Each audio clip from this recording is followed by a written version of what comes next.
조선공산당 그룹이 있는데, 크게는 이제 조선공산당 그룹이 있고, 그 다음에 이게 깨지니까 재헌 그룹이 있습니다. 김창훈, 김재범, 강다령, 조봉암 있는데, 공산당 그러니까 노동자 뭐 그렇지만은 다 부자 출신들이었던 거예요. 김재범, 강다령 다 안동의 큰 부자들이었습니다. 그런데 참 한편으로 그렇죠. 부자인데도 자기의 그걸 내려놓고 가난한 사람들, 노동자, 농민들을 더 필요한 걸 하겠다라고 하니까 참, 그것도 기특하기도 하고 그런데, 이때 내세운 민주공화국이었습니다. 민주주의, 그리고 지방자치를 굉장히 강조했다는 점. 이 점은 굉장히 좀 우리가 특이하게 봐야 되고요. 그런데 문제는 이제 코민테른에 자꾸 승인을 받으려고 하니까 상해파가 나오고 일크 축구파가 나옵니다. 그 다음에 재건위원회 박헌영과 김단야가 있습니다. 이 현상은 들어보셨죠? 나중에 빨치산 남부군의 지도 인물이죠. 이주화 뭐 이런 사람들. 근데 이 사람은 너무 비밀스럽게 모든 것을 하려고 그러고 소련에 너무 의존하다 보니까 그리고 여기서는 인민공화국을 그때부터 요구를 했습니다. 요 사진이 좀 논쟁적인데 이게 박헌영이 이제 서대문 형무소에 있을 때, 그 사진이고요. 이게 이제 1929년도에 모스크바 국제 레닌 학교에서 찍은 사진이에요. 이건 인터넷에도 많이 나와 있습니다. 요게 박헌영이고요. 그 다음에 그 옆에 있는 사람이 김다냐. 다냐라고 하는 소설, 오래전에 나온 다냐가 이 사람, 김다냐를 얘기한 것이죠. 그 다음에 이게 논쟁적인데, 요 옆에 있는 사람이 누구냐? 혹시 짐작가는 사람이 있습니까? 누구나 알만한 사람. 베트남의 호지명이라고 합니다. 호치민이라고. 이 박헌영 전집에 나오는 사진인데요. 아니다라고 하는 논쟁도 있는데, 아무튼 호지명이 프랑스 가서도 김규식을 만났어요. 호치민이 독립운동 그리고 공산주의 운동의 베트남 대부죠. 국부. 바로 한국 사람들 때문에 감화를 받았다고 본인이 썼어요. 그게 누구냐? 김규식 선생을 처음에 얘기를 했고, 그 다음에 여운형. 그 다음에 박헌영도 만났다고 하는데, 뭐, 한설에는 박헌영이 목민심서를 전해줘가지고 읽었다라고 하는데, 뭐, 그것도 어떤 논쟁입니다. 그 다음에 여기 미모의 여성이 부인 주세주.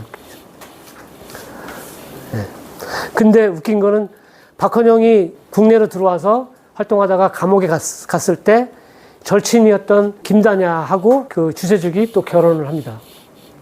그래서 그 이후로 박헌영은 배신당한 거죠. 나중에 해방 후에 수상이 됐고, 김다냐는 그 스탈린 정권 때 처형당했어요. 우리가 신문 자료 이런 걸 보면은 20년대 후반부터 30년대 자료를 보면 공산당 자료가 엄청나게 많이 나옵니다. 조선공산당, 재건동맹 이런 사진들이고, 그 중에 많이 등장하는 사람이 이재유가 많이 등장을 하고요. 우리가 또 하나 오해를 풀어야 될 것 중에 하나가 지금도 그것 때문에 수훈을 못 받고 있는 김원봉 문제인데요. 저는 결론적으로는 김원봉은 공산주의자는 아니라고 생각이 들고요. 김원봉은 의열단을 만들고 그 다음에 저 민족혁명당을 만들어서 조선의용대를 만들었고요. 이 그룹들이 김원봉, 유자명, 김성수 그룹들인데 이 사람들이 나중에 조선의용대를 만들어가지고 임시정부에 합류를 합니다. 임시정부에서 김원봉은 국방부 장관을 하죠. 정부에서 김구의 독립당이 여당이고 민족혁명당이 야당이었어요. 여야, 좌우합작정부예요. 우리가 자랑스럽게 생각해야 할 수 있는 것이 대한민국은 이미 좌우합작을 해봤다. 좌우 임시정부를 갖고 있었다. 김원봉이 국무부장이었고, 그 다음에 민족혁명당 계열의 그 이른바 좌쪽이라고 하는 사람들이 장관으로도 합류를 했습니다. 유자명은 아나키스트예요. 이 사람도 참여를 했습니다. 그래서 광복군의 제1지대, 광복군 1지대가 다 조선의용대 출신들입니다.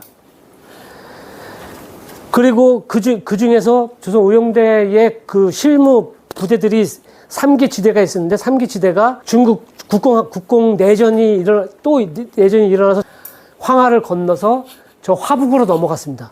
그게 조선의용군이 됐습니다. 조선의용군은 무정장군이라고 하는 사람이 주도를 해서 최창익 이런 사람들이 주도를 해가지고 태양산 전투 뭐 이런 전투를 많이 벌였는데 그 다음에 중국 공산당의 그 한 부대로 또 들어왔고 우리가 잘 아는 우리가 등소평 이런 중국 공산당 그룹들을 구해줬어요. 중국 공산당 핵심 그룹들이 일본군의 공격에 의해서 굉장히 위험에 처했을 때 혈로를 뚫어준 사람이 다 조선우영군이야 그래요. 그래서 조선우영군 그때 죽은 사람들을 굉장히 걔들 우대를 하고 여기서부터 이른바 북한과 중국의 우위 조중연합이 저기서 나옵니다. 이때 조선우영군을 굉장히 중국 공산당에서는 감사하고 동지로서 정말로 존경하고 막 이랬던 그룹들입니다. 그런데 안타깝게도 이 사람들이 대부분이 해방 후에 북한으로 들어갔고 북한의 주력 부대가 됐고 한국전쟁의 주력 부대가 또 됐던 것이죠. 또 하나 그룹은 동북항일연군 그룹인데 이게 또 중국 공산당에 소속되어 있는 거죠. 근데 사실은 원래의 동북항일연군의 뿌리는 어디냐면은 동북의연군이라고 하는 단체인데 거기에 또 최초의 우두머리는 용인 출신의 국내 이홍광이라고 하는 사람입니다. 이홍광. 그래서 모택동인 이홍광을 굉장히 영도자로서 추대를 했어요. 그런데 이홍광은 농민 출신이고 한국 사람들이 거기 초창기 그 동북의연군의 초창기 주축 세력입니다. 근데 중국 공산당 당원을 거기에 지도자로 내려보내는 바람에 이홍광이 참모를 하고 동북항일연군의 대표는 다른 사람을 시킨 거죠. 그게 지금 중국에 가면은 그 사람은 엄청난 큰 기념관이 있습니다. 중국에서는 양세봉 장군과 이홍광을 굉장히 존경하고 우대합니다. 김일성은 동북항에 여기 6개 사단이 있었는데 6개인데 그 중에 육사의 한 부대장, 대대장 정도밖에 안 했습니다. 이제 그러다가 쫓겨서 저 하바롭스키 쪽으로 쫓겨났다가 거기서 김정일을 낳은 거죠. 근데 김정일은 또 북한에서는 백두산에서 태어났다고 사기쳐가지고 백두혈통이라고 우기는데 그게 아니. 그런데 쫓겨가서 하바롭스키에서 만든 소련 단체가 그 소련 국제홍군, 즉 88 특별여단이라고 하는 그 부대를 만들죠. 그 부대가 40년부터 45년도까지는 특별한 활동을 못하고 있다가 45년도 8월에 소련이 일본군하고 전쟁할 때 그때 이제 같이 배 타고 참전한 거죠. 김일성 동달아서 그 소련군 대위 계급장 달고 온 것이죠. 그때가 28, 29 이 정도. 원래는 최원건이 중국의 군사학교 출신이거든요. 그래서 또 배우고 이 사람을 하려다가 말 잘 듣는 김일성을 지도자로 꼽는 바람에 오늘의 현대사가 꼬이게 된 것이죠. 요 사진 많이 보셨죠? 요 사진은. 근데 요거를 조금 더 우리가 들여다보면은 재밌는 장면이 있는데요.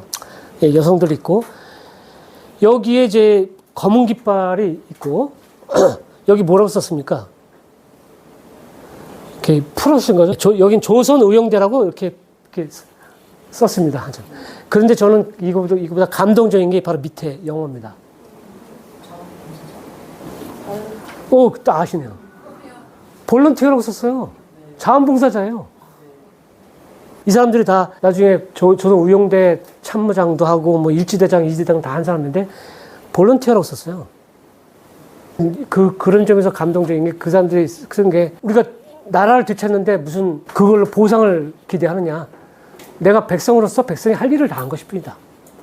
저는 독립운동가 후손들을 좀 만나고 인터뷰하는 편인데 진짜로 많은 그런 분들 중에 공헌을 안 올리려고 하는 분들도 있어요. 우리가 나라를 찾기 위해서 백성으로서 당연히 해야 될 일을 한 것이고 내가 대접받으려고 한 거 아니다. 투사는 지분을 요구하지 않는다. 이게 두루티라고 하는 사람이 원래 쓴 말인데 내가 이거 했다고 해서 내 지분을 권한을 가지려고 하는 것 그건 혁명가의 자세가 아니다. 독립투사의 자세가 아니다. 나는 내 할 일을 했을 뿐이다. 이런 점이 참 이런 마음이었을 것이다 라는 생각입니다. 여기도 요 사진은요 제가 구한 거를 이제 이분이 갖고 있던 사진을 한 것인데 조선우영군인데 여기가 어디냐면 태양산 전투에 윤세주나 이런 사람들이 죽은 거기 무덤을 찾아가지고 참배하는 그런 모습이고요. 이게 조선 의용군이에요. 그 다음에 여기 회칙이라고 써있고 뭐 이렇게 회기 써있죠. 그 다음에 여기 뭐가 있습니까? 네, 태극기가 있죠. 저분들이 빨갱이가 아니라 태극기를 걸고 회의나 모든 것을 했고요. 김구 주석 사진을 걸고 했답니다. 네. 임시정부가 저분들의 중심적. 그래서 임시정부는 좌우합작 정부예요. 김구의 나라가 아니라 김구를 비롯한 좌우가 다 김원봉도 같이 참여하고 김유시 참여하고 아나키스트도 참여한 좌우합작된 정부였습니다. 이 점은 우리가 굉장히 중요하게 생각하고 의미 있다고 보십니다. 저는 갖고 다니는 그 중에 김구 선생이 좋았던 말이 있습니다. 배고픈 걸 걱정할 것이 아니라 균등하지 않은 것을 걱정해라. 저는 그래서 굉장히 김구 선생을 다르게 생각되고, 그래서 임시정부의 제일 큰 주의가 뭐냐? 그냥 막연한 독립이가 아니라 삼견주의였어요. 삼견주의는 조상 선생이 오랫동안 만들어낸 그런 그 정치 철학인데, 정치적, 경제적, 문화적 균등입니다. 그것이 바로 우리 대한민국 헌법의 헌정 정신에 들어있는 것입니다. 이게 이제 좌우합작 정부죠. 여기 김원봉이 같이 있죠. 그리고 김성숙, 중국의 붉은 별 아리랑, 니메이지 아리랑에 나오는 사람이 이 공산주의자였던 그 김성숙입니다. 혹시 영화 그 암살, 아나키스트 보시면은 이 유자명이 사실은 주인공입니다. 유자명이 폭탄 던지는 거 이런 걸 다 지도했던 사람이에요. 이게 유자명이죠. 이 사람이 유자명. 그 다음에 나중에 아나키스트의 대부분이 유림이라고 하는 사람, 유림. 이런 사람들이 좌우합작 정부를 하는 것이죠. 이 동북하밀연군 김일성 부대죠. 참 여기도 참 고생도 많이 한 건 사실이에요. 중국공산당 와다하루키 이런 일본 학자들이 그 자료 해보면은 나중에 일본군이 빠치산 대장을 잡아서 저기 속을 다 잘라봤는데 배 속에는 그 흙하고 풀하고 그런 것만 있었다는 거죠. 그런데 여기에 중심적인 사람은 이홍광이라고 하는 사람입니다. 이홍광을 아마 처음 들어보시는 분들이 많을 거예요. 김일성보다 사실은 이홍광을 중국에서는 더 존경하고, 제가 본 동상마도 3개 정도가 있어요. 그래서 동북하밀연군의 창시자, 지도자 이렇게 표현합니다. 그리고 이홍광 지대라고 해서 아예 부대 이름을 이홍광 지대라고 하는 것도 있어요. 좌우합작 그리고 삼견주의입니다. 그래서 42년도에 조선 의용대도 광복군으로 들어왔고, 한국청년전지공작 때도 광복군으로 들어왔습니다. 그리고 임시정부가 이제 추가해가지고 민족혁명대에 들어왔습니다. 그래서 조소왕 선생이 이제 완전 통일되었다 이렇게 표현을 했고요. 그리고 주석은 김구가 하고 부주석은 김규식, 여당 야당이 있었습니다. 여야가 있어야 서로 발전하고, 실제로 그래서 많은 발전을 일으킨 거죠. 그래서 우리가 얘기하는 이 사람들이 다 동의한 거예요. 이 헌법을 동의를 해야지만이 참여하잖아요. 거기서 만들어진 게 지금의 유명한 대한민국은 민주공화국이다. 대한민국의 주권은 인민 전체에게 있다.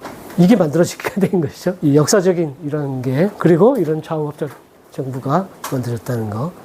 이게 42년도 6월 달이니까 굉장히 의미가 있는, 그래도 3년 동안 좌우합작을 해보고 그걸 여야로서 서로 할 수 있는 그런 게 됐다.